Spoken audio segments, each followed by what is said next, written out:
प्रिय भक्तों नमस्कार। चैत्र नवरात्रि की आप सभी को शुभकामनाएं। नवरात्रि के प्रथम दिवस में मां शैलपुत्री की पूजा की जाती है। हिंदू मान्यताओं के अनुसार मां शैलपुत्री सती का अवतार है। इस अवतार में वह राजा दक्ष प्रजापति की बेटी थी। मां शैलपुत्री के एक हाथ में त्रिशूल और दूसरे हाथ में कमल का पुष्प है। यह नंदी नामक बैल पर सवार संपूर्ण हिमालय पर विराजमान है। नवरात्रि के प्रथम दिवस में जो कोई भक्त श्रद्धा और भाव से मां शैलपुत्री की पूजा अर्चना करते हैं, उनकी सभी मनोकामनाएं पूर्ण होती हैं।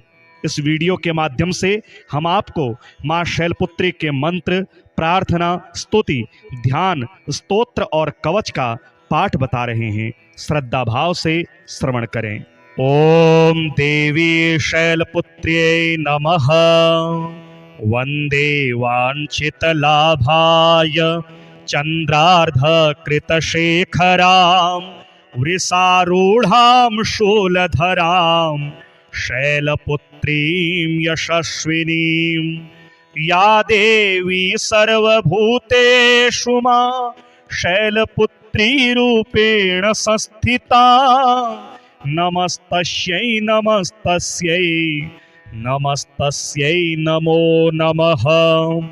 वंदे वाञ्छितलाभाय चन्द्रार्धकृतशेखरां वृषारूढां शूलधरां शैलपुत्रीं यशस्विनीं पूर्णेन्दुनिभां गौरी मूलाधारस्थितां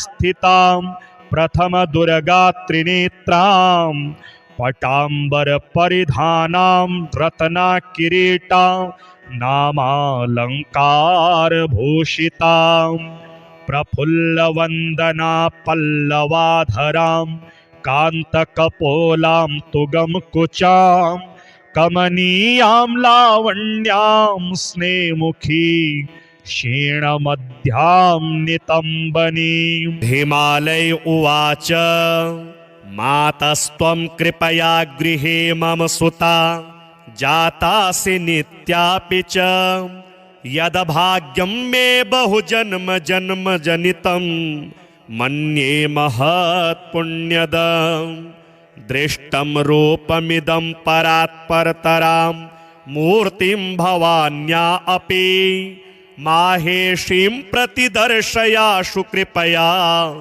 विश्वेशितोभ्यं नमः। श्रीदेव्योवाच ददामि चक्षुस्ते दिव्यं पश्य मे रूपमेश्वरं छिन्दिहृत्संशयं विद्धि सर्वदेवमयीं पितः। श्रीमहादेव उवाच इत्युक्त्वा तं गिरिश्रेष्ठं दत्त्वा विज्ञानमुत्तमं स्वरूपं दर्शयामास दिव्यं माहेश्वरं तदा शशिकोटिप्रभं चारु चन्द्रार्धकृतशेखरं त्रिशूलवरहस्तं च जटामण्डितमस्तकं भयानकं घोररूपं कालानलसहस्रभं पञ्चवक्त्रं त्रिनेत्रं च नागयज्ञोपवीतिनं द्विपीचरमाम्बरधरं नागेन्द्रकृतभूषणम् एवं विलोक्य तद्रूपं विस्मितो हिमवान् पुनः प्रोवाच वचनं मातां रूपमन्यत् प्रदर्शय। ततः संहृत्य तद्रूपं दर्शयामास तत्क्षणात् रूपमन्यन मुनिश्रेष्ठ विश्वरूपा सनातनी शरच्चन्द्रनिभं चारु मुकुटोज्ज्वलमस्तकं शङ्खचक्रगदापद्म हस्तं नेत्रत्रयोज्ज्वलं दिव्यमाल्याम्बरधरं दिव्यगन्धानुलेपनं योगीन्द्रवृन्दसंवन्द्यं सुचारुचरणाम्बुजं सर्वतः पाणिपादं च सर्वतोक्षिशिरोमुखं दृष्ट्वा तदेतत्परमं रूपं स हिमवान् पुनः प्रणम्य तनयां प्राह विस्मयोत्फुल्ललोचनः। हिमालय उवाच मातस्त्ववेदं परमं रूपमेश्वरमुत्तमं विस्मितोऽस्मि समालोक्य रूपमन्यत् प्रदर्शय। त्वं यस्य सोऽयशोच्यो हि धन्यश्च परमेश्वरी अनुगृह्णीष्व मातरमां कृपया त्वां नमो नमः। श्रीमहादेव उवाच इत्युक्ता सास्तदा पित्रा शैलराजेन पार्वती तद्रूपमपि संहृत्य दिव्यं रूपं समादधे। नीलोत्पलदलश्यामं वनमाला विभूषितं शङ्खचक्रगदापद्ममभिव्यक्तं चतुर्भुजम्। एवं विलोक्य तद्रूपं शैलानामधिपस्ततः कृताञ्जलिपुटः स्थित्वा हर्षेण महतायुतः स्तोत्रेणानेन तां देवीं तुष्टाव परमेश्वरीं सर्वदेवमयीमाद्यां ब्रह्मविष्णु शिवात्मिकां। हिमालय उवाच मातः सर्वमयी प्रसीद परमे विश्वेशि विश्वाश्रये। त्वं सर्वं न हि किञ्चिदस्ति भुवने तत्त्वं त्वदन्यच्छिवे। त्वं विष्णुर्गिरिशस्त्वमेव नितरां धातासि शक्तिः परा। किं वर्ण्यं चरितं त्वचिन्त्यचरिते ब्रह्माद्यगम्यं मया। त्वं स्वाहाखिलदेवतृप्तिजननी विश्वेष्वि त्वं वै स्वधा। पितॄणामपि तृप्तिकारणमसि त्वं देवदेवात्मिका। हव्यं कव्यमपि त्वमेव नियमो यज्ञस्तपो दक्षिणा।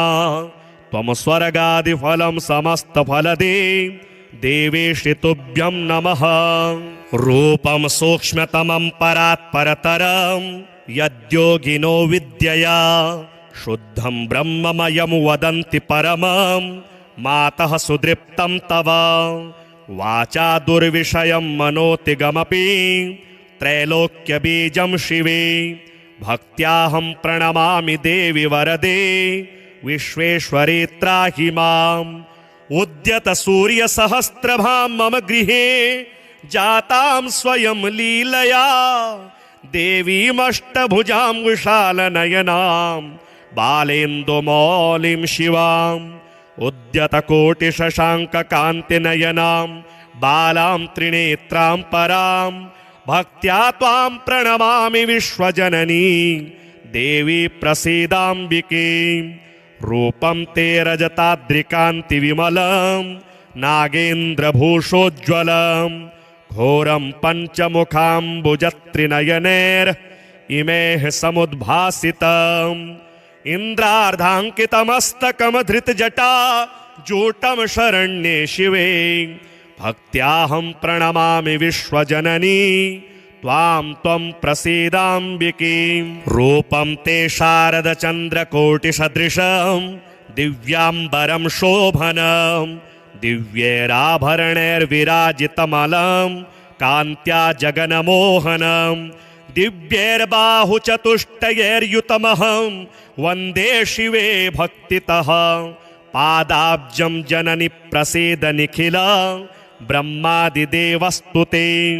रूपं ते नवनीरदद्युतिरुचि फुल्लाब्जनेत्रोज्ज्वलं कान्त्या विश्वविमोहनं स्मितमुखं रत्नाङ्गदैर्भूषितं। बिभ्रादवनमालया विलसि तोरस्कं जगत्तारिणी। भक्त्याहं प्रणतोऽस्मि देवि कृपया दुर्गे प्रसीदाम्बिके।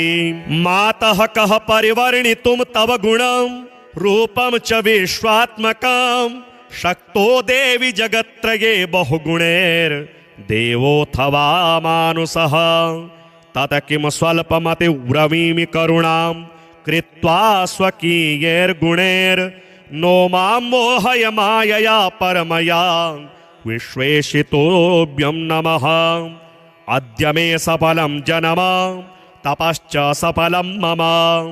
यत्त्वं त्रिजगतां माता मतपुत्री त्वमुपागता। धन्योऽहं कृतकृत्योऽहं मातस्त्वनिजलीलया।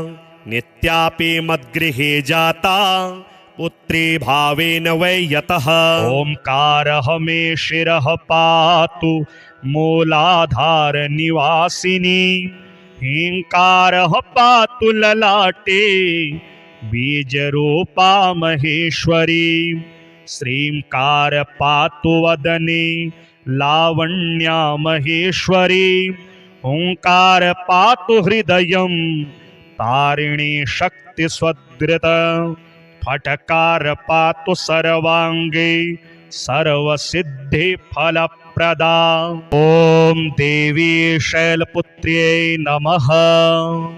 वंदे वाञ्छितलाभाय चन्द्रार्धकृतशेखरां वृषारूढां शूलधरां शैलपुत्रीं यशस्विनीं या देवी सर्वभूतेषु मा शैलपुत्री रूपेण संस्थिता।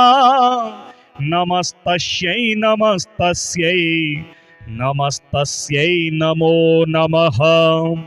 वंदे वाञ्छितलाभाय चन्द्रार्धकृतशेखरां वृषारूढां शूलधरां शैलपुत्रीं यशस्विनीं पूर्णेन्दुनिभां गौरी मूलाधार स्थितां प्रथम दुर्गा त्रिनेत्रां पटांबर परिधानां रत्ना किरीटा नामालंकार भूषितां प्रफुल्लवंदना पल्लवाधरां कांतकपोलां तुगमकुचां कमनीयां लावण्यां स्नेमुखी क्षीणमध्यां नितंबनीं। हिमालय उवाच मातस्त्वं कृपया गृहे मम सुता जातासि नित्यापि च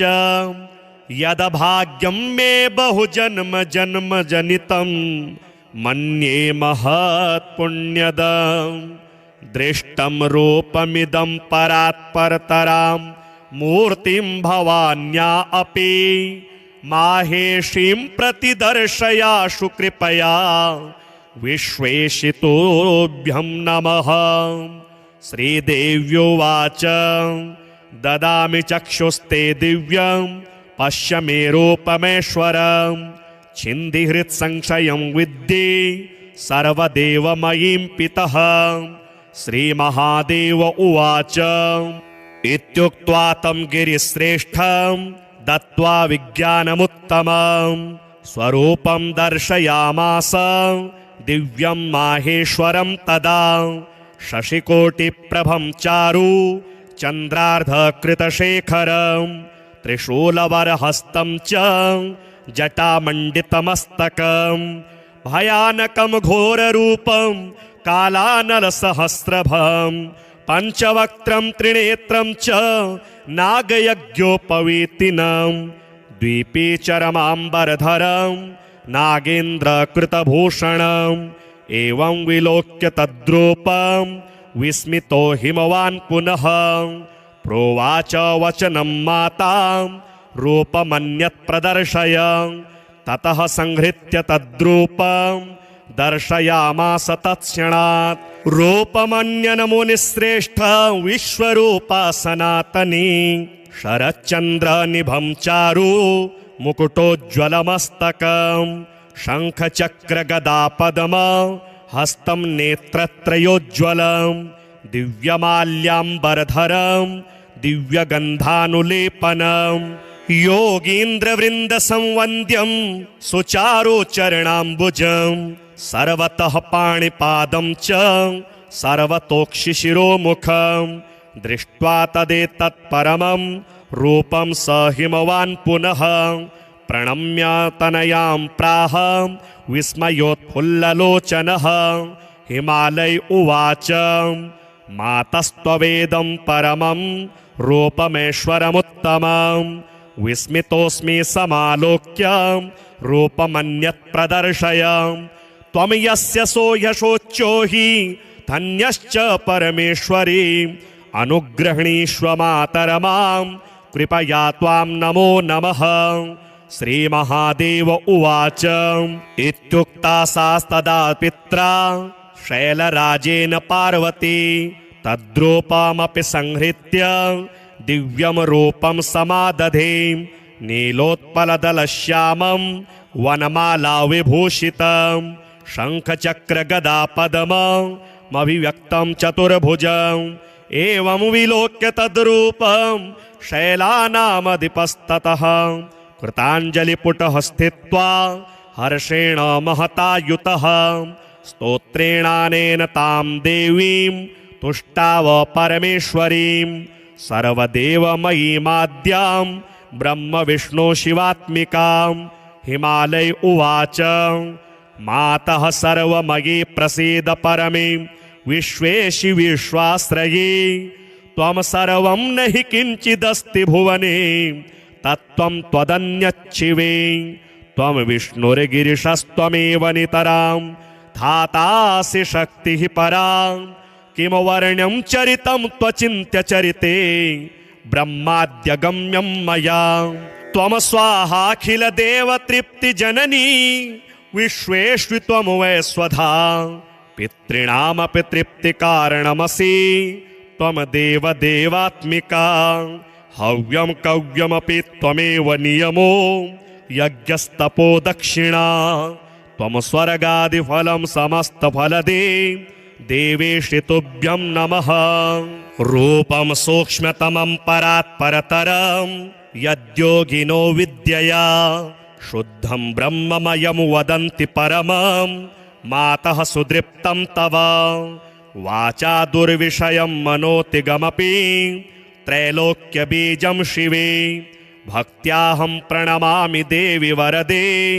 विश्वेश्वरी त्राहि माम् उद्यत सूर्यसहस्रभां मम गृहे जातां स्वयं लीलया देवीमष्टभुजां विशालनयनां बालेन्दुमौलिं शिवाम् उद्यतकोटिशशाङ्ककान्तिनयनां बालां त्रिनेत्रां परां भक्त्या त्वां प्रणमामि विश्वजननी देवी प्रसीदाम्बिके रूपं ते रजताद्रिकान्तिविमलं नागेन्द्रभूषोज्ज्वलं घोरं पञ्चमुखाम्बुजत्रिनयनैर्इमेः समुद्भासितम् इन्द्रार्धाङ्कितमस्तकमधृतजटा जूटं शरण्ये शिवे भक्त्याहं प्रणमामि विश्वजननी त्वां त्वं प्रसीदाम्बिके रूपं ते शारदचन्द्रकोटिसदृशं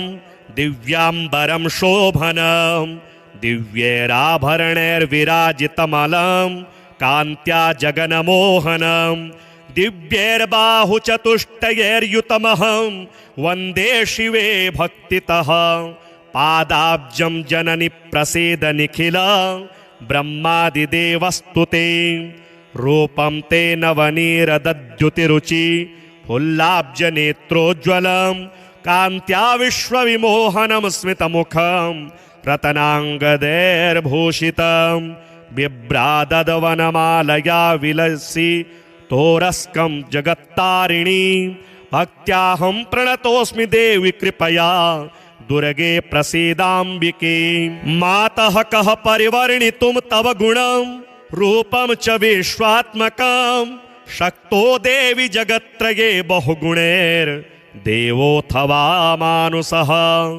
तत किं स्वल्पमतिब्रवीमि करुणां कृत्वा स्वकीयैर्गुणैर्नो मां मोहय मायया परमया विश्वेशितोभ्यं नमः अद्य मे सफलं जन्म तपश्च सफलं मम यत्त्वं त्रिजगतां माता मतपुत्री त्वमुपागता धन्योऽहं कृतकृत्योऽहं मातस्त्वनिजलीलया नित्यापि मद्गृहे जाता पुत्री भावेन वै यतः ओंकारः मे शिरः पातु मूलाधार निवासिनी ह्रींकारः पातु ललाटे बीजरूपा महेश्वरी श्रींकार पातु वदने लावण्या महेश्वरी ओंकार पातु हृदयं तारिणी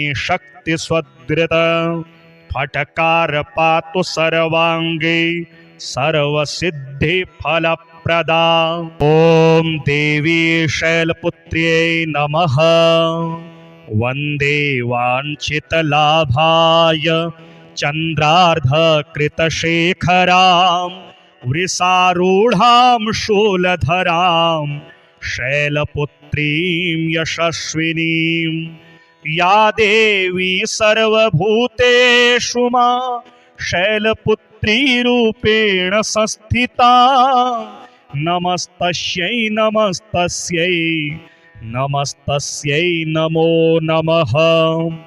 वन्दे वाञ्छितलाभाय चन्द्रार्धकृतशेखरां वृषारूढां शूलधरां शैलपुत्रीं यशस्विनीं। पूर्णेन्दुनिभां गौरी मूलाधारस्थितां प्रथमदुर्गात्रिनेत्रां पटाम्बरपरिधानां रत्नकिरीटां नामालङ्कारभूषितां प्रफुल्लवन्दना पल्लवाधरां कान्तकपोलां तुगमकुचां कमनीयां लावण्यां स्नेहमुखी क्षीणमध्यां नितम्बनीं। हिमालय उवाच मातस्त्वं कृपया गृहे मम सुता जातासि नित्यापि च यदभाग्यं मे बहुजन्म जन्म जनितं मन्ये महत्पुण्यदं। दृष्टं रूपमिदं परात्परतरां मूर्तिं भवान्या अपि माहेशीं प्रतिदर्शयाशु कृपया विश्वेशितोभ्यं नमः। श्रीदेव्योवाच ददामि चक्षुस्ते दिव्यं पश्य मे रूपमेश्वरं छिन्दिहृत्संशयं विद्धि सर्वदेवमयीं पितः। श्रीमहादेव उवाच इत्युक्त्वा तं गिरिश्रेष्ठं दत्त्वा विज्ञानमुत्तमं स्वरूपं दर्शयामास दिव्यं माहेश्वरं तदा। शशिकोटिप्रभं चारु चन्द्रार्धकृतशेखरं त्रिशूलवरहस्तं च जटामण्डितमस्तकं भयानकं घोररूपं कालानलसहस्रभं पञ्चवक्त्रं त्रिनेत्रं च नागयज्ञोपवीतिनं द्विपीचरमाम्बरधरं नागेन्द्रकृतभूषणम्। एवं विलोक्य तद्रूपं विस्मितो हिमवान् पुनः प्रोवाच वचनं मातां रूपमन्यत् प्रदर्शय। ततः संहृत्य तद्रूपं दर्शयामास तत्क्षणात्। रूपमन्यन् मुनिश्रेष्ठ विश्वरूपा सनातनी शरच्चन्द्रनिभं चारु मुकुटोज्ज्वलमस्तकं शङ्खचक्रगदापद्म हस्तं नेत्रत्रयोज्ज्वलं दिव्यमाल्याम्बरधरं दिव्यगन्धानुलेपनं योगीन्द्रवृन्दसंवन्द्यं सुचारुचरणाम्बुजं सर्वतः पाणिपादं च सर्वतोक्षिशिरोमुखं दृष्ट्वा तदेतत्परमं रूपं स हिमवान् पुनः प्रणम्य तनयां प्राह विस्मयोत्फुल्ललोचनः। हिमालय उवाच मातस्त्ववेदं परमं रूपमेश्वरमुत्तमं विस्मितोऽस्मि समालोक्य रूपमन्यत् प्रदर्शय। त्वं यस्य सोऽयशोच्यो हि धन्यश्च परमेश्वरी अनुग्रहणीष्व मातरमां कृपया त्वां नमो नमः। श्रीमहादेव उवाच इत्युक्ता सास्तदा पित्रा शैलराजेन पार्वती तद्रूपमपि संहृत्य दिव्यं रूपं समादधे नीलोत्पलदलश्यामं वनमाला विभूषितं शङ्खचक्रगदापद्ममभिव्यक्तं चतुर्भुजम्। एवं विलोक्य तद्रूपं शैलानामधिपस्ततः कृताञ्जलिपुटः स्थित्वा हर्षेण महतायुतः स्तोत्रेणानेन तां देवीं तुष्टाव परमेश्वरीं सर्वदेवमयीमाद्यां ब्रह्म विष्णु शिवात्मिकां।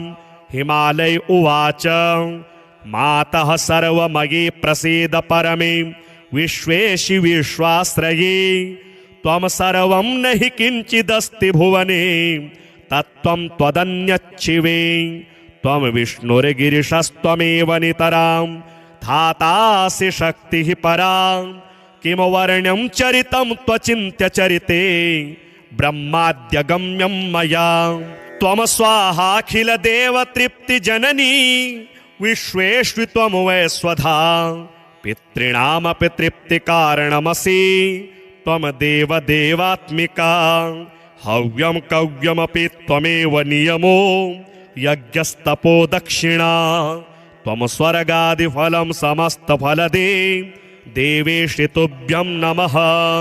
रूपं सूक्ष्मतमं परात्परतरं यद्योगिनो विद्यया शुद्धं ब्रह्ममयं वदन्ति परमं मातः सुदृप्तं तव वाचा दुर्विषयं मनोतिगमपि त्रैलोक्यबीजं शिवे भक्त्याहं प्रणमामि देवि वरदे विश्वेश्वरी त्राहि माम् उद्यत सूर्यसहस्रभां मम गृहे जातां स्वयं लीलया देवीमष्टभुजां विशालनयनां बालेन्दुमौलिं शिवाम् उद्यतकोटिशशाङ्ककान्तिनयनां बालां त्रिनेत्रां परां भक्त्या त्वां प्रणमामि विश्वजननी देवी प्रसीदाम्बिके रूपं ते रजताद्रिकान्तिविमलं नागेन्द्रभूषोज्ज्वलं घोरं पञ्चमुखाम्बुजत्रिनयनैर्इमेः समुद्भासितम् इन्द्रार्धाङ्कितमस्तकमधृतजटा जूटं शरण्ये शिवे भक्त्याहं प्रणमामि विश्वजननी त्वां त्वं प्रसीदाम्बिके रूपं ते शारदचन्द्रकोटिसदृशं दिव्याम्बरं शोभनं दिव्यैराभरणैर्विराजितमलं कान्त्या जगन्मोहनं दिव्यैर्बाहुचतुष्टयैर्युतमहं वन्दे शिवे भक्तितः पादाब्जं जननि प्रसीद निखिल ब्रह्मादिदेवस्तुते रूपं ते नवनीरदद्युतिरुचि फुल्लाब्जनेत्रोज्ज्वलं कान्त्या विश्वविमोहनं स्मितमुखं रत्नाङ्गदैर्भूषितं बिभ्राददवनमालया विलसि तोरस्कं जगत्तारिणी भक्त्याहं प्रणतोऽस्मि देवि कृपया दुर्गे प्रसीदाम्बिके मातः कः परिवर्णितुं तव गुणं रूपं च विश्वात्मकं शक्तो देवि जगत्त्रये बहुगुणैर्देवोऽथवा मानुषः तत किं स्वल्पमतिब्रवीमि करुणां कृत्वा स्वकीयैर्गुणैर्नो मां मोहय मायया परमया विश्वेशितोभ्यं नमः। अद्य मे सफलं जन्म तपश्च सफलं मम यत्त्वं त्रिजगतां माता मतपुत्री त्वमुपागता धन्योऽहं कृतकृत्योऽहं मातस्त्वनिजलीलया नित्यापि मद्गृहे जाता पुत्री भावेन वै यतः। ओंकारः मे शिरः पातु मूलाधार निवासिनी ह्रींकारः पातु ललाटे बीजरूपा महेश्वरी श्रींकार पातु वदने लावण्या महेश्वरी ओंकार पातु हृदयं तारिणी शक्ति स्वदृत फटकार पातु सर्वांगे सर्वसिद्धि फलप्रदा। ओम देवी शैलपुत्र्यै नमः। वंदे वाञ्छितलाभाय चन्द्रार्धकृतशेखरां वृषारूढां शूलधरां शैलपुत्रीं यशस्विनीं या देवी सर्वभूतेषु मा शैलपुत्री रूपेण संस्थिता नमस्तस्यै नमस्तस्यै नमस्तस्यै नमो नमः। वन्दे वाञ्छितलाभाय चन्द्रार्धकृतशेखरां वृषारूढां शूलधरां शैलपुत्रीं यशस्विनीं पूर्णेन्दुनिभां गौरी मूलाधारस्थितां प्रथमदुर्गात्रिनेत्रां पटाम्बरपरिधानां रत्नकिरीटां नामालङ्कारभूषितां प्रफुल्लवन्दना पल्लवाधरां कान्तकपोलां तुगमकुचां कमनीयां लावण्यां स्नेहमुखी क्षीणमध्यां नितम्बनीं। हिमालय उवाच मातस्त्वं कृपया गृहे मम सुता जातासि नित्यापि च यदभाग्यं मे बहुजन्म जन्म जनितं मन्ये महत्पुण्यदं दृष्टं रूपमिदं परात्परतरां मूर्तिं भवान्या अपि माहेशीं प्रतिदर्शयाशु कृपया विश्वेशितोभ्यं नमः। श्रीदेव्योवाच ददामि चक्षुस्ते दिव्यं पश्य मे रूपमेश्वरं छिन्दिहृत्संशयं विद्धि सर्वदेवमयीं पितः। श्रीमहादेव उवाच इत्युक्त्वा तं गिरिश्रेष्ठं दत्त्वा विज्ञानमुत्तमं स्वरूपं दर्शयामास दिव्यं माहेश्वरं तदा शशिकोटिप्रभं चारु चन्द्रार्धकृतशेखरं त्रिशूलवरहस्तं च जटामण्डितमस्तकं भयानकं घोररूपं कालानलसहस्रभं पञ्चवक्त्रं त्रिनेत्रं च नागयज्ञोपवीतिनं द्विपीचरमाम्बरधरं नागेन्द्रकृतभूषणम् एवं विलोक्य तद्रूपं विस्मितो हिमवान् पुनः प्रोवाच वचनं मातां रूपमन्यत् प्रदर्शय। ततः संहृत्य तद्रूपं दर्शयामास तत्क्षणात् रूपमन्यनमुनिश्रेष्ठ विश्वरूपा सनातनी शरच्चन्द्रनिभं चारु मुकुटोज्ज्वलमस्तकं शङ्खचक्रगदापद्म हस्तं नेत्रत्रयोज्ज्वलं दिव्यमाल्याम्बरधरं दिव्यगन्धानुलेपनं योगीन्द्रवृन्दसंवन्द्यं सुचारुचरणाम्बुजं सर्वतः पाणिपादं च सर्वतोक्षिशिरोमुखं दृष्ट्वा तदेतत्परमं रूपं स हिमवान् पुनः प्रणम्य तनयां प्राह विस्मयोत्फुल्ललोचनः। हिमालय उवाच मातस्त्ववेदं परमं रूपमेश्वरमुत्तमं विस्मितोऽस्मि समालोक्य रूपमन्यत् प्रदर्शय। त्वं यस्य सो यशोच्चो हि धन्यश्च परमेश्वरी अनुगृह्णीष्व मातरमां कृपया त्वां नमो नमः। श्रीमहादेव उवाच इत्युक्ता सास्तदा पित्रा शैलराजेन पार्वती तद्रूपमपि संहृत्य दिव्यं रूपं समादधे नीलोत्पलदलश्यामं वनमाला विभूषितं शङ्खचक्रगदापद्ममभिव्यक्तं चतुर्भुजम् एवं विलोक्य तद्रूपं शैलानामधिपस्ततः कृताञ्जलिपुटः स्थित्वा हर्षेण महतायुतः स्तोत्रेणानेन तां देवीं तुष्टाव परमेश्वरीं सर्वदेवमयीमाद्यां ब्रह्मविष्णु शिवात्मिकां।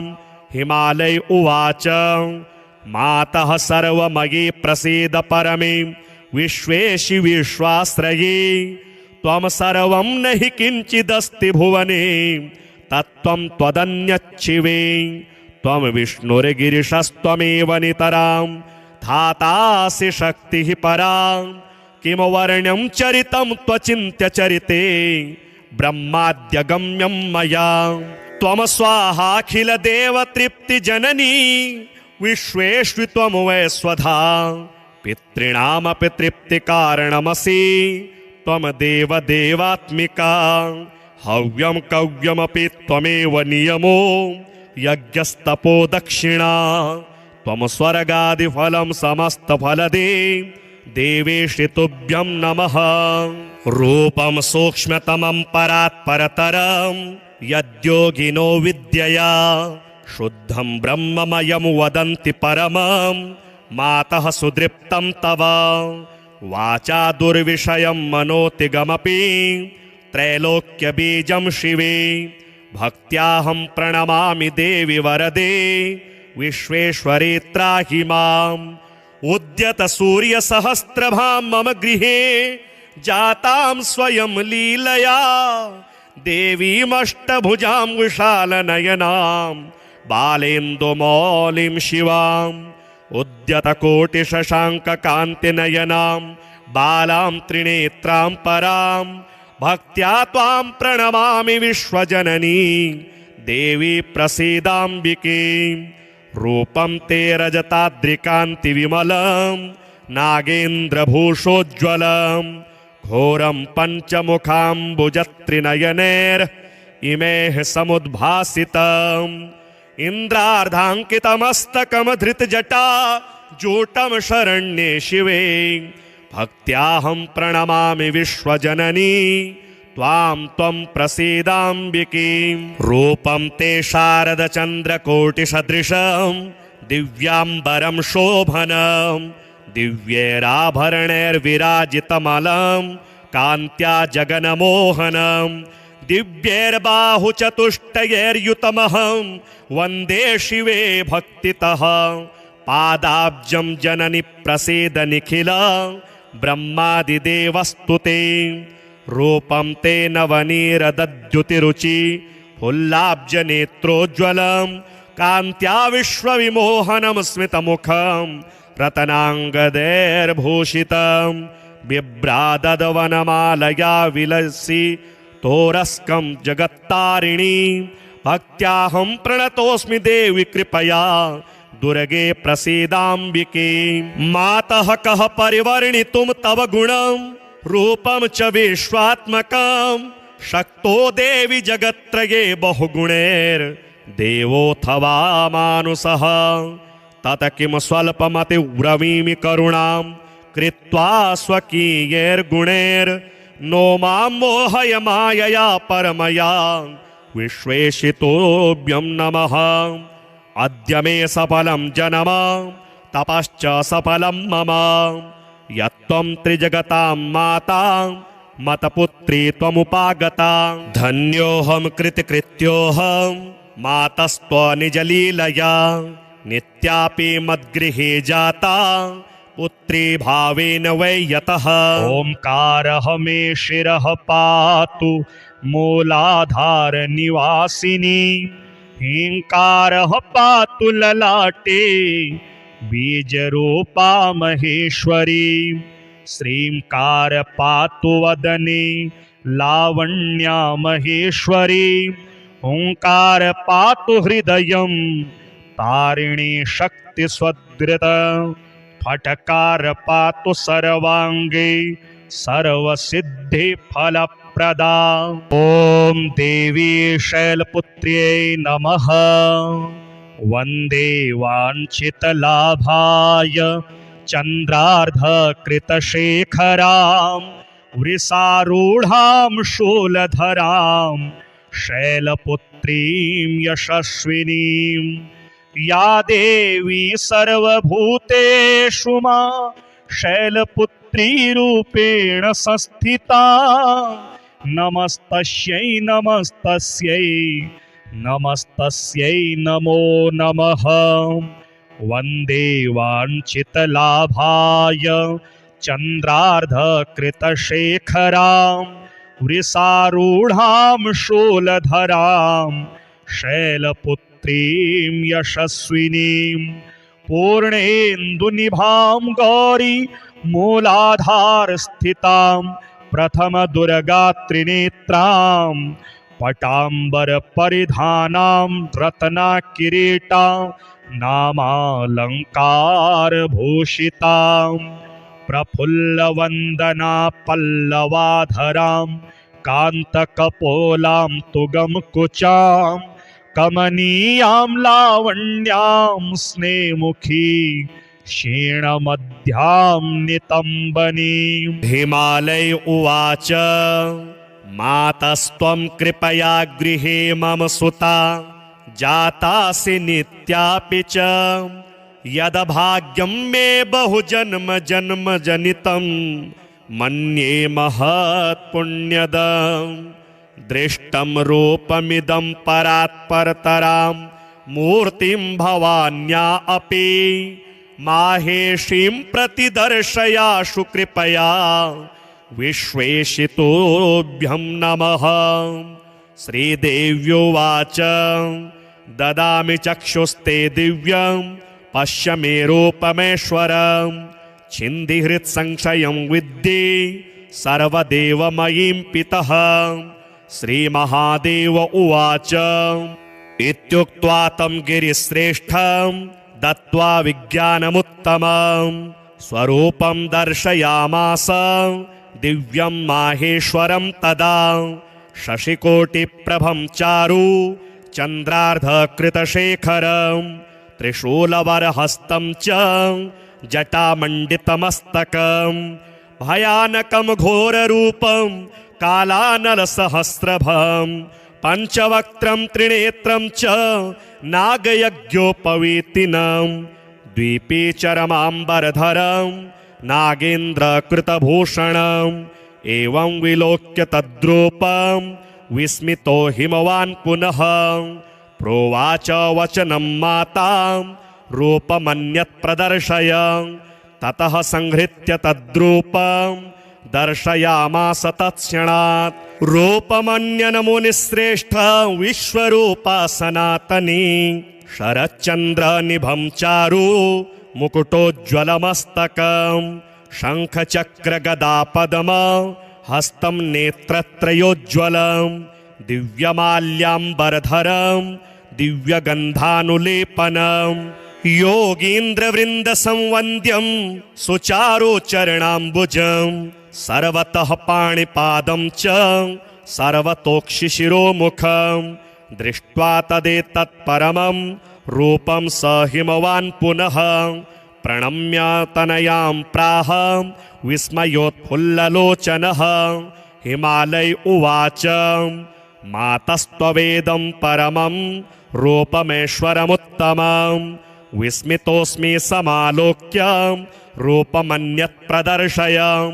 त्वं यस्य सोऽयशोच्यो हि धन्यश्च परमेश्वरी अनुगृह्णीष्व मातरमां कृपया त्वां नमो नमः। श्रीमहादेव उवाच इत्युक्ता सास्तदा पित्रा शैलराजेन पार्वती तद्रूपमपि संहृत्य दिव्यं रूपं समादधे नीलोत्पलदलश्यामं वनमाला विभूषितं शङ्खचक्रगदापद्ममभिव्यक्तं चतुर्भुजम् एवं विलोक्य तद्रूपं शैलानामधिपस्ततः कृताञ्जलिपुटः स्थित्वा हर्षेण महतायुतः स्तोत्रेणानेन तां देवीं तुष्टाव परमेश्वरीं सर्वदेवमयीमाद्यां ब्रह्मविष्णु शिवात्मिकां। हिमालय उवाच मातः सर्वमयी प्रसीद परमे विश्वेशि विश्वाश्रये त्वं सर्वं न हि किञ्चिदस्ति भुवने तत्त्वं त्वदन्यच्छिवे त्वं विष्णुर्गिरिशस्त्वमेव नितरां धातासि शक्तिः परां किं वर्ण्यं चरितं त्वचिन्त्यचरिते ब्रह्माद्यगम्यं मया त्वं स्वाहाखिलदेवतृप्तिजननी विश्वेश्वित्वं वै स्वधा पितॄणामपि तृप्तिकारणमसि त्वं देवदेवात्मिका हव्यं कव्यमपि त्वमेव नियमो यज्ञस्तपो दक्षिणा त्वं स्वर्गादिफलं समस्तफलदे देवेशि तुभ्यं नमः रूपं सूक्ष्मतमं परात् परतरं यद्योगिनो विद्यया शुद्धं ब्रह्ममयं वदन्ति परमं मातः सुदृप्तं तव वाचा दुर्विषयं मनोतिगमपि त्रैलोक्यबीजं शिवे भक्त्याहं प्रणमामि देवि वरदे विश्वेश्वरी त्राहि माम् उद्यत सूर्यसहस्रभां मम गृहे जातां स्वयं लीलया देवीमष्टभुजां विशालनयनां बालेन्दुमौलिं शिवाम् उद्यतकोटिशशाङ्ककान्तिनयनां बालां त्रिनेत्रां परां भक्त्या त्वां प्रणमामि विश्वजननी देवी प्रसीदाम्बिके रूपं ते रजताद्रिकान्तिविमलं नागेन्द्रभूषोज्ज्वलं घोरं पञ्चमुखाम्बुजत्रिनयनैर्इमेः समुद्भासितम् इन्द्रार्धाङ्कितमस्तकमधृतजटा जूटं शरण्ये शिवे भक्त्याहं प्रणमामि विश्वजननी त्वां त्वं प्रसीदाम्बिके रूपं ते शारदचन्द्रकोटिसदृशं दिव्याम्बरं शोभनं दिव्यैराभरणैर्विराजितमलं कान्त्या जगन्मोहनं दिव्यैर्बाहुचतुष्टयैर्युतमहं वन्दे शिवे भक्तितः पादाब्जं जननि प्रसीद निखिल ब्रह्मादिदेवस्तुते रूपं ते नवनीरदद्युतिरुचि फुल्लाब्जनेत्रोज्ज्वलं कान्त्या विश्वविमोहनं स्मितमुखं रत्नाङ्गदैर्भूषितं बिभ्रादवनमालया विलसि तोरस्कं जगत्तारिणी भक्त्याहं प्रणतोऽस्मि देवि कृपया दुर्गे प्रसीदाम्बिके मातः कः परिवर्णितुं तव गुणं रूपं च विश्वात्मकं शक्तो देवि जगत्त्रये बहुगुणैर्देवोऽथवा मानुषः तत किं स्वल्पमतिब्रवीमि करुणां कृत्वा स्वकीयैर्गुणैर्नो मां मोहय मायया परमया विश्वेशितोऽभ्यं नमः अद्य मे सफलं जन्म तपश्च सफलं मम यत्त्वं त्रिजगतां माता मतपुत्री त्वमुपागता धन्योऽहं कृतकृत्योऽहं मातस्त्वनिजलीलया नित्यापि मद्गृहे जाता पुत्री भावेन वै यतः ओंकारः मे शिरः पातु मूलाधार निवासिनी हींकारः पातु ललाटे बीजरूपा महेश्वरी श्रींकार पातु वदने लावण्या महेश्वरी ओंकार पातु हृदयं तारिणी शक्ति स्वदृत फटकार पातु सर्वांगे सर्वसिद्धि फलप्रदा ओम देवी शैलपुत्र्यै नमः वन्दे वाञ्छितलाभाय चन्द्रार्धकृतशेखरां वृषारूढां शूलधरां शैलपुत्रीं यशस्विनीं या देवी सर्वभूतेषु मा शैलपुत्रीरूपेण संस्थिता नमस्तस्यै नमस्तस्यै नमस्तस्यै नमो नमः वन्दे वाञ्छितलाभाय चन्द्रार्धकृतशेखरां वृषारूढां शूलधरां शैलपुत्रीं यशस्विनीं पूर्णेन्दुनिभां गौरी मूलाधारस्थितां प्रथमदुर्गात्रिनेत्रां पटाम्बर परिधानां रत्नाकिरीटां नामालङ्कारभूषितां प्रफुल्लवन्दना पल्लवाधरां कान्तकपोलां तुगमकुचां कमनीयां लावण्यां स्नेमुखी क्षीणमध्यां नितम्बनीं। हिमालय उवाच मातस्त्वं कृपया गृहे मम सुता जातासि नित्यापि च यदभाग्यं मे बहुजन्म जन्म जनितं मन्ये महत्पुण्यदम् दृष्टं रूपमिदं परात्परतरां मूर्तिं भवान्या अपि माहेशीं प्रतिदर्शयाशु कृपया विश्वेशितोभ्यं नमः। श्रीदेव्योवाच ददामि चक्षुस्ते दिव्यं पश्य मे रूपमेश्वरं छिन्दिहृत्संशयं विद्धि सर्वदेवमयीं पितः। श्रीमहादेव उवाच इत्युक्त्वा तं गिरिश्रेष्ठं दत्त्वा विज्ञानमुत्तमं स्वरूपं दर्शयामास दिव्यं माहेश्वरं तदा शशिकोटिप्रभं चारु चन्द्रार्धकृतशेखरं त्रिशूलवरहस्तं च जटामण्डितमस्तकं भयानकं घोररूपं कालानलसहस्रभं पञ्चवक्त्रं त्रिनेत्रं च नागयज्ञोपवीतिनं द्विपीचरमाम्बरधरं नागेन्द्रकृतभूषणम् एवं विलोक्य तद्रूपं विस्मितो हिमवान् पुनः प्रोवाच वचनं मातां रूपमन्यत् प्रदर्शय। ततः संहृत्य तद्रूपं दर्शयामास तत्क्षणात् रूपमन्यन् मुनिश्रेष्ठ विश्वरूपा सनातनी शरच्चन्द्रनिभं चारु मुकुटोज्ज्वलमस्तकं शङ्खचक्रगदापद्म हस्तं नेत्रत्रयोज्ज्वलं दिव्यमाल्याम्बरधरं दिव्यगन्धानुलेपनं योगीन्द्रवृन्दसंवन्द्यं सुचारुचरणाम्बुजं सर्वतः पाणिपादं च सर्वतोक्षिशिरोमुखं दृष्ट्वा तदेतत्परमं रूपं स हिमवान् पुनः प्रणम्य तनयां प्राह विस्मयोत्फुल्ललोचनः। हिमालय उवाच मातस्त्ववेदं परमं रूपमेश्वरमुत्तमं विस्मितोऽस्मि समालोक्य रूपमन्यत् प्रदर्शय। त्वं यस्य सोऽयशोच्यो हि धन्यश्च परमेश्वरी अनुगृह्णीष्व मातरमां कृपया त्वां नमो नमः।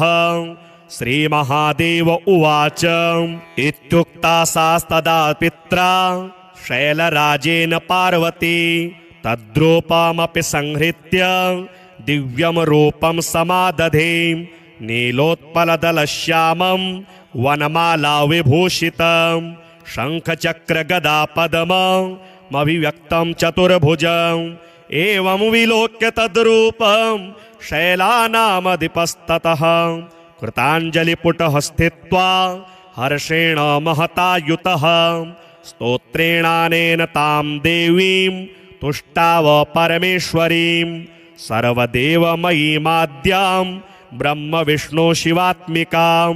हिमालय उवाच मातः सर्वमयी प्रसीद परमे विश्वेशि विश्वाश्रये त्वं सर्वं न हि किञ्चिदस्ति भुवने तत्त्वं त्वदन्यच्छिवे त्वं विष्णुर्गिरिशस्त्वमेव नितरां धातासि शक्तिः परा किं वर्ण्यं चरितं त्वचिन्त्य चरिते ब्रह्माद्यगम्यं मया त्वं स्वाहाखिलदेवतृप्तिजननी विश्वेष्वि त्वं वै स्वधा पितॄणामपि तृप्तिकारणमसि त्वं देवदेवात्मिका हव्यं कव्यमपि त्वमेव नियमो यज्ञस्तपो दक्षिणा त्वं स्वर्गादिफलं समस्तफलदे देवेशि तुभ्यं नमः।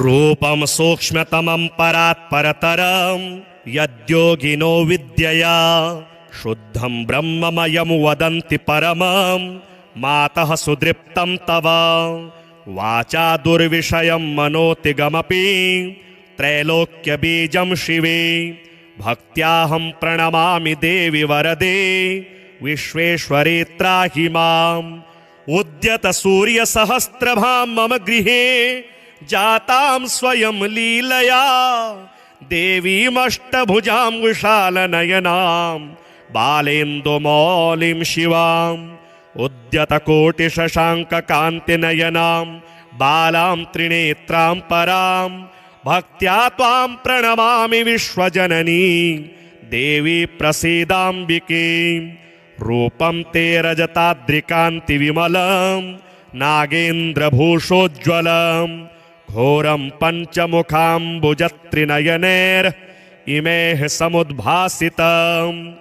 इन्द्रार्धाङ्कितमस्तकमधृतजटा जूटं शरण्ये शिवे भक्त्याहं प्रणमामि विश्वजननी त्वां त्वं प्रसीदाम्बिके रूपं ते शारदचन्द्रकोटिसदृशं दिव्याम्बरं शोभनं दिव्यैराभरणैर्विराजितमलं कान्त्या जगन्मोहनं दिव्यैर्बाहुचतुष्टयैर्युतमहं वन्दे शिवे भक्तितः पादाब्जं जननि प्रसीद निखिल ब्रह्मादिदेवस्तुते रूपं ते नवनीरदद्युतिरुचि फुल्लाब्जनेत्रोज्ज्वलं कान्त्या विश्वविमोहनं स्मितमुखं रत्नाङ्गदैर्भूषितं बिभ्राददवनमालया विलसि तोरस्कं जगत्तारिणी भक्त्याहं प्रणतोऽस्मि देवि कृपया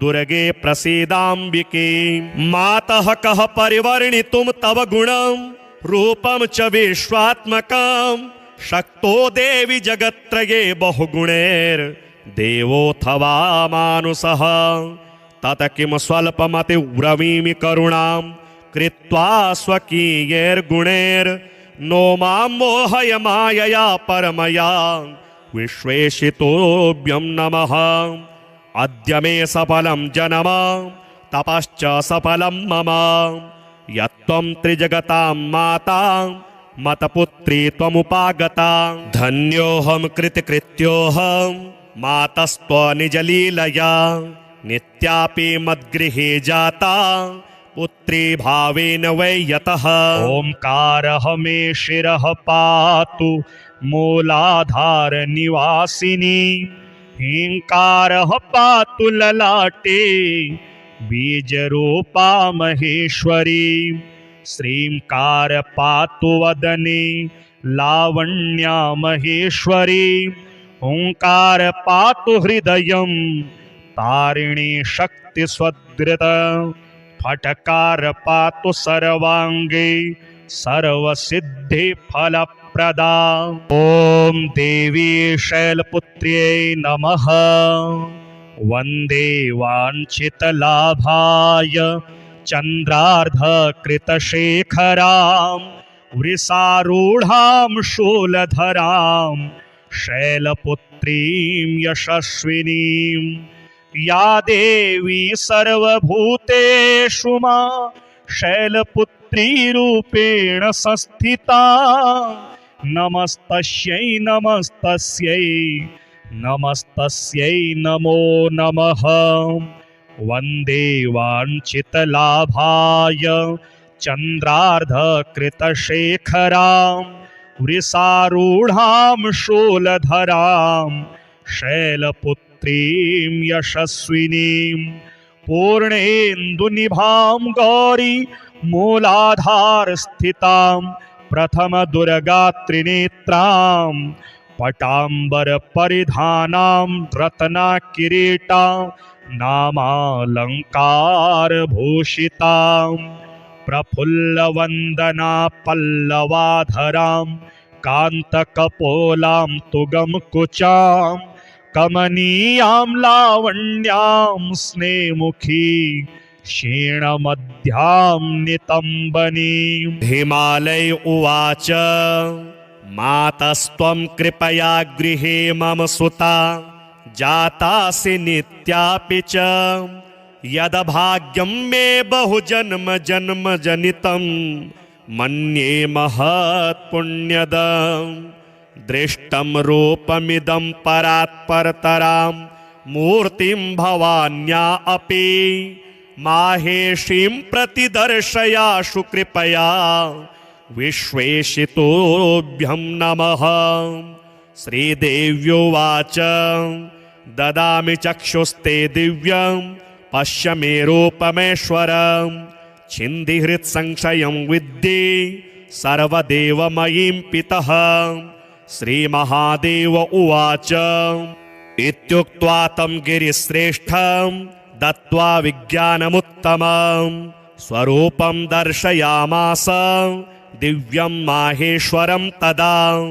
शशिकोटिप्रभं चारु चन्द्रार्धकृतशेखरं त्रिशूलवरहस्तं च जटामण्डितमस्तकं भयानकं घोररूपं कालानलसहस्रभं पञ्चवक्त्रं त्रिनेत्रं च नागयज्ञोपवीतिनं द्विपीचरमाम्बरधरं नागेन्द्रकृतभूषणम्। एवं विलोक्य तद्रूपं विस्मितो हिमवान् पुनः प्रोवाच वचनं मातां रूपमन्यत् प्रदर्शय। ततः संहृत्य तद्रूपं दर्शयामास तत्क्षणात्। रूपमन्यन मुनिश्रेष्ठ विश्वरूपा सनातनी शरच्चन्द्रनिभं चारु मुकुटोज्ज्वलमस्तकं शङ्खचक्रगदापद्म हस्तं नेत्रत्रयोज्ज्वलं दिव्यमाल्याम्बरधरं दिव्यगन्धानुलेपनं योगीन्द्रवृन्दसंवन्द्यं सुचारुचरणाम्बुजं सर्वतः पाणिपादं च सर्वतोक्षिशिरोमुखं दृष्ट्वा तदेतत्परमं रूपं स हिमवान् पुनः प्रणम्य तनयां प्राह विस्मयोत्फुल्ललोचनः। हिमालय उवाच मातस्त्ववेदं परमं रूपमेश्वरमुत्तमं विस्मितोऽस्मि समालोक्य रूपमन्यत् प्रदर्शय। त्वं यस्य सोऽयशोच्यो हि धन्यश्च परमेश्वरी अनुग्रहणीष्व मातरमां कृपया त्वां नमो नमः। श्रीमहादेव उवाच इत्युक्ता सास्तदा पित्रा शैलराजेन पार्वती तद्रूपमपि संहृत्य दिव्यं रूपं समादधे नीलोत्पलदलश्यामं वनमाला विभूषितं शङ्खचक्रगदापद्ममभिव्यक्तं चतुर्भुजम्। एवं विलोक्य तद्रूपं शैलानामधिपस्ततः कृताञ्जलिपुटः स्थित्वा हर्षेण महतायुतः स्तोत्रेणानेन तां देवीं तुष्टाव परमेश्वरीं सर्वदेवमयीमाद्यां ब्रह्मविष्णु शिवात्मिकां। हिमालय उवाच मातः सर्वमयी प्रसीद परमे विश्वेशि विश्वाश्रये त्वं सर्वं न हि किञ्चिदस्ति भुवने तत्त्वं त्वदन्यच्छिवे। त्वं विष्णुर्गिरिशस्त्वमेव नितरां धातासि शक्तिः परा किं वर्ण्यं चरितं त्वचिन्त्य चरिते ब्रह्माद्यगम्यं मया। त्वं स्वाहाखिलदेवतृप्तिजननी विश्वेष्वि त्वं वै स्वधा पितॄणामपि तृप्तिकारणमसि त्वं देवदेवात्मिका। हव्यं कव्यमपि त्वमेव नियमो यज्ञस्तपो दक्षिणा त्वं स्वर्गादिफलं समस्तफलदे देवेशि तुभ्यं नमः। रूपं सूक्ष्मतमं परात्परतरं यद्योगिनो विद्यया शुद्धं ब्रह्ममयं वदन्ति परमं मातः सुदृप्तं तव। वाचा दुर्विषयं मनोतिगमपि त्रैलोक्यबीजं शिवे भक्त्याहं प्रणमामि देवि वरदे विश्वेश्वरे त्राहि माम् उद्यत सूर्यसहस्रभां मम गृहे जातां स्वयं लीलया देवीमष्टभुजां विशालनयनां बालेन्दुमौलिं शिवाम् उद्यतकोटिशशाङ्ककान्तिनयनां बालां त्रिनेत्रां परां भक्त्या त्वां प्रणमामि विश्वजननी देवी प्रसीदाम्बिके रूपं ते रजताद्रिकान्तिविमलं नागेन्द्रभूषोज्ज्वलं घोरं पञ्चमुखाम्बुजत्रिनयनैर्इमेः समुद्भासितम् इन्द्रार्धाङ्कितमस्तकमधृतजटा जूटं शरण्ये शिवे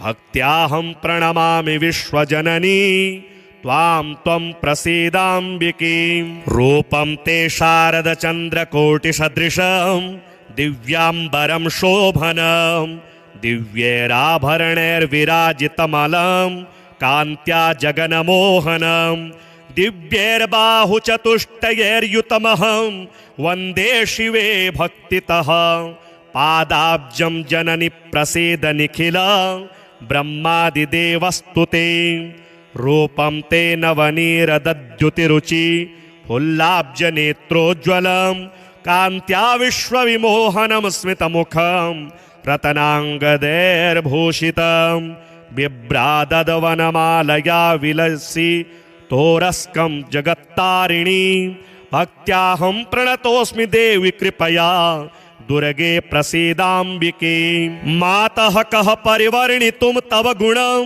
रूपं च विश्वात्मकं शक्तो देवि जगत्त्रये बहुगुणैर्देवोऽथवा मानुषः तत किं स्वल्पमतिव्रवीमि करुणां कृत्वा स्वकीयैर्गुणैर्नो मां मोहय मायया परमया विश्वेशितोऽभ्यं नमः अद्य मे सफलं जन्म तपश्च सफलं मम यत्त्वं त्रिजगतां माता मतपुत्री त्वमुपागता धन्योऽहं कृतकृत्योऽहं मातस्त्वनिजलीलया नित्यापि मद्गृहे जाता पुत्री भावेन वै यतः ओंकारः मे शिरः पातु मूलाधार निवासिनी ह्रींकारः पातु ललाटे बीजरूपा महेश्वरी श्रींकार